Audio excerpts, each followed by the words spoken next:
ఇక ఒకవైపు మరి భూములు లాక్కోవడం, మరోవైపు ఇక్కడ నోరు మెలిపిన వారిని అక్రమ కేసులు పెట్టడం, అదే విధంగా అక్రమ నిర్మాణాలు చేపట్టడం కూడా మంత్రిలో మంత్రి అనుచరులకు పరిపాటిగా మారింది. ఇక్కడ కుర్రలింగాని కౌన్సిలర్ మరి ప్రస్తుతం కూడా కౌన్సిలర్ ఆయన అనుమతి లేకుండా ఇక్కడ 2 అంతస్తుల బిల్డింగ్, కమర్షియల్ కాంప్లెక్స్, నద్దినాల భూమి ఏదైతే బొక్కలవాకు సమీపంలో ఉన్నది మరి ఇక్కడ బఫర్ జోన్ లో వస్తుంది, అది ఎగ్జామ్ మరి FTL లో వస్తుంది. అయినప్పటికీ కూడా దాని మీద మరి ఇక్కడ మున్సిపల్ అధికారులను బేఖాతరు చేసి మంత్రి నాకు అండగా ఉన్నాడు, ఏం చేస్తారు అన్న చందంగా వాళ్ళు వచ్చి ఫ్లెక్సీని కట్టిరు, అనుమతి లేని నిర్మాణం చేపట్టవద్దు అని చెప్పి మున్సిపాలిటీ ఫ్లెక్సీ కడితే 1 నిమిషం కూడా ఉంచలేదు ఈ ఫ్లెక్సీని ఇక్కడ నుంచి. మరి నా ఇంటికే నేను ఒక కౌన్సిలర్ నా ఇంటికే ఫ్లెక్సీ కడతావా అని చెప్పి ఇక్కడ తొలగించిన పరిస్థితి.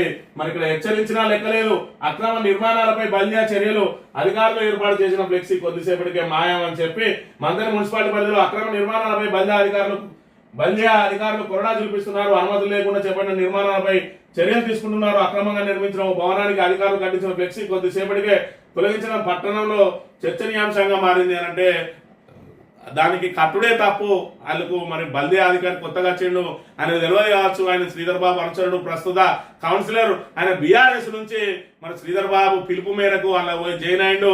అక్కడ మరి ఇక్కడ ఏదైతే పుట్ట మధు గారి సతీమణి పుట్ట శైలజ గారిని మరి అక్కడ పీఠం నుంచి దించడానికి ఉపయోగపడిన వ్యక్తి ఆయన అక్రమంగా కట్టుకుంటేంది, ఆ ఉన్న ఏరియా అంతా ఆక్యుపై చేసుకుంటేంది.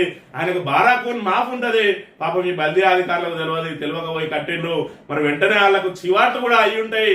మరి ఇక్కడ ఆయననే తీసి రాలేదంటే కట్టించిన వాళ్ళే పోయి మరి తొలగించిన తెలియని పరిస్థితి.